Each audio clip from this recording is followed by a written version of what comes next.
Today I'm with Anden. Anden, how old are you? I am 19 years old. My birthday was yesterday. Happy belated birthday. Thank you.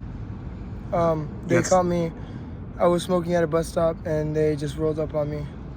Okay, and you had some prior charges. Just for money.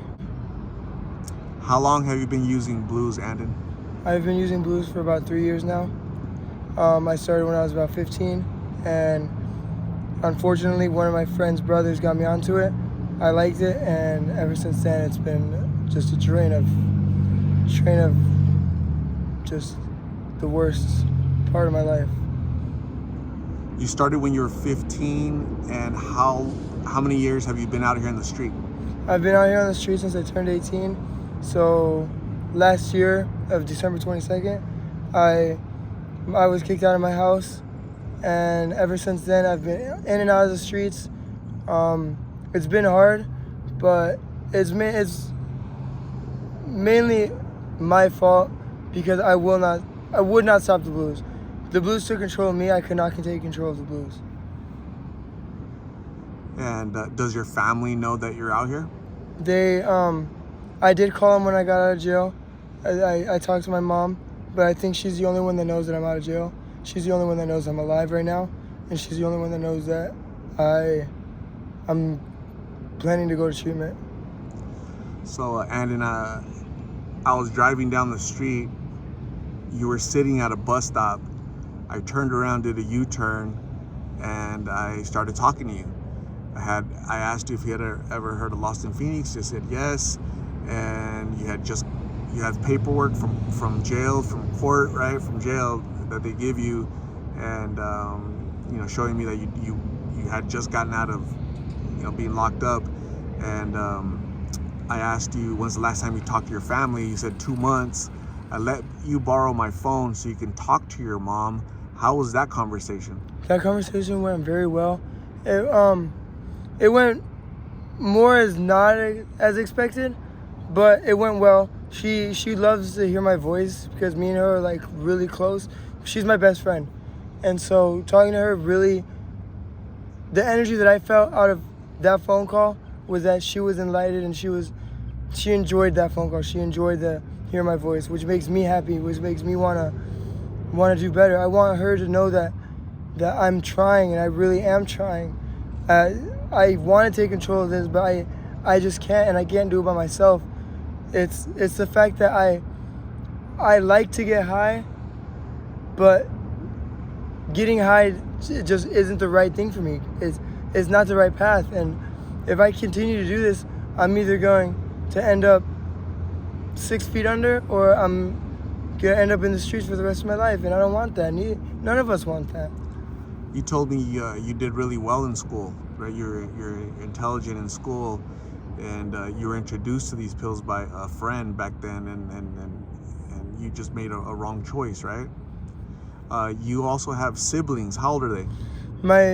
My sister just turned 17, and my brother just turned 15. We all have birthdays in December, which is really cool. But I missed their birthday, which is super sad. But I told my mom to tell them happy birthday, and I'm hoping to see them and call them soon. I'm also from December. I'm December 15th. I'm Sagittarius. Yeah, so it's a December gang right here, right? Yeah. So I ask you about your siblings because there's lots of young people out here. How would you feel if your siblings were out here doing blues? If I was out here doing blues and I found out that my sister ran away from the house because she got caught doing blues or something in the lines of that, it would break my heart. I would blame myself. I would have no choice but to think of the worst possibilities and everything I can do to probably hurt myself. I have very bad thoughts sometimes, and it gets to a point where if something like that were to happen, the first thing I'm gonna go to is, it's my fault. How do I fix this? And the only way to fix this is if I end everything. So it gets,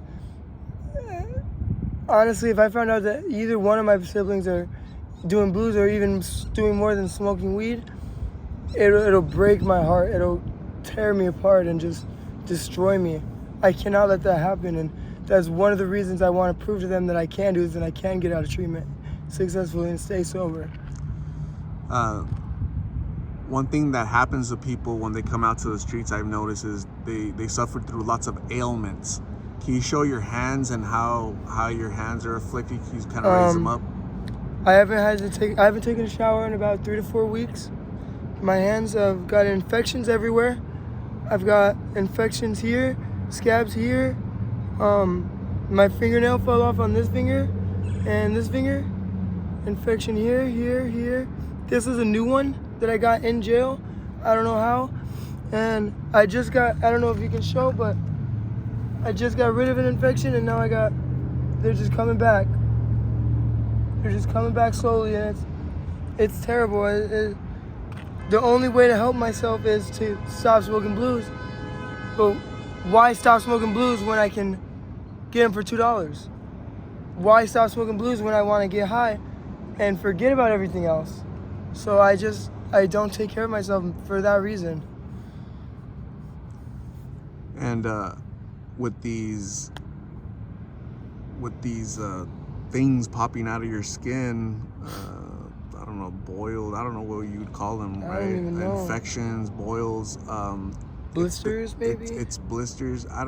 It's the chemical that you're smoking is just escaping your body because it shouldn't be in your body. Could be an allergic reaction. Could be. I'm not 100%, but it's disgusting. It's nasty, and I mean, who wants to be around somebody that picks at their fingers all day? It's nasty. We were talking, and you know the purpose of this channel is prevention through awareness, and by you having the courage to share your story, you're gonna help other 13, 14, 15-year-old Andons out there that are at home, you know, and somebody presents them with the, hey, do you want to try this, right?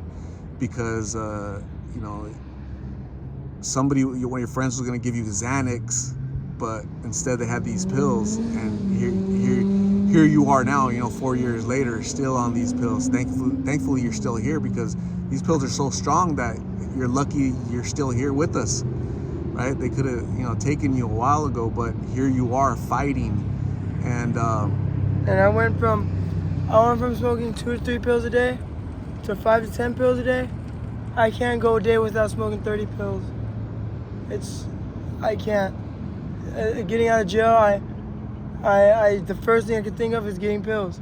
The second thing I could think of is how to smoke the pills. So it's like, why is that the first thing on my mind? I don't know. It's that addiction. That addiction. How do you make money to support your habit? The main way I make money is boosting. Boosting is I'll mainly go to Target, Walgreens, Safeway, and grab either hygiene, so hair products, body wash, Pampers, diapers, stuff like that, and I'll just sell it to whoever on the streets needs it. Sell it for half off, $5 off. Like, it's easy way to make money, but also the hardest way to make money.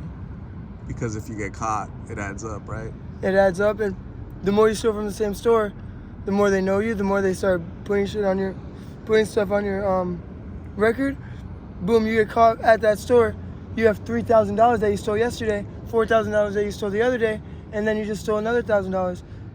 What are you gonna do then? They put it all together, and it's just more charges. It's just more charges. So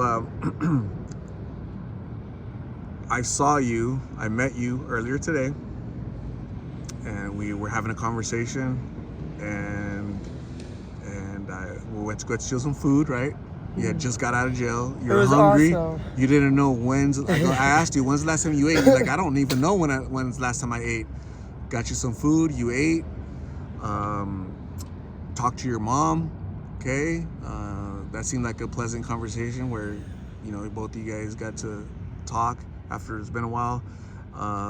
You asked her about Christmas and all this stuff, right? So I thought that was pretty cool. You know, that you got to hear her voice a little bit. It was probably the best part of my week, my month, my year.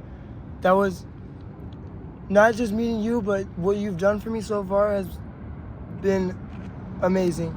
I couldn't be more grateful and I couldn't be more appreciative. I wish I had more to give.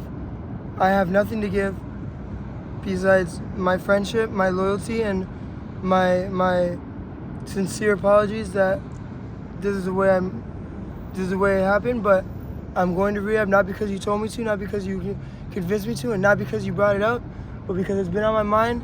And as soon as you said, would you like to go? I said, heck yeah. So no need to apologize. You and I are friends. I'm gonna give you my number so that we can keep tabs. You can reach out to me at any time. We can have a conversation. You let me know how you're doing. And so while you were eating, while we were talking, I said, you told me you were sick of this, that you want to go to treatment. And I said, do you want me to take you right now? And you said yes. So I give you a lot of credit. All the credit goes to you. You're my hero today. Okay, I admire you for your strength and your courage, because it has to be hard. You know, I've interviewed hundreds and hundreds of people, and I can only think of a handful that I've actually brought to treatment. So today, here we are at a treatment center, Aurora Behavioral Health. I'm here. We're here. You're here. You're gonna walk through those doors. 5 minutes from walking in right now. You're gonna walk in those doors, and your life is gonna begin all over again. Okay. And you know what? I can promise you this right now, as best friends, as new best friends, I will try my hardest to change. I'm not gonna ditch this one. I'm not gonna go into the doors, say, "Oh, he's gone," and leave. This is the one time I'm gonna take advantage of this, because who else would have brought me here? Nobody. Not my friends. Because what friends do I have? Nobody. I have nobody, and this is the one chance I have to change my life. Why not take advantage of it? And I will. Absolutely. Again, I admire your courage. I admire your sincerity. One thing that keeps popping up in the conversation that we've had today, because we've been together for about an hour now, and we've been talking a lot. And one thing you keep mentioning is friendship. It seems like you put high value on friends and friendship, right? As long as it's reciprocated back, it's given back to you. Yes. And you know what? Again, I make a commitment to you. I took the time to get to know you. I did a U-turn and, almost got a ticket because of you. But you're worth it, brother. You're worth it. You're worth my time. The world needs you. You matter. Your family has to be missing you. Your mom, your dad, your siblings. They love you, okay? I'm sure they pray for you every single day. Do this for you, not for anybody else, though, okay? Do this for you. And next time we talk, hopefully you have a great update, okay? Of course. So thank you very much. I appreciate you. Thank you. We'll talk very soon. And go in those doors and go get a new life, okay? Yes, sir. Awesome, brother. We'll talk soon. Thank you, bro. Have a good one.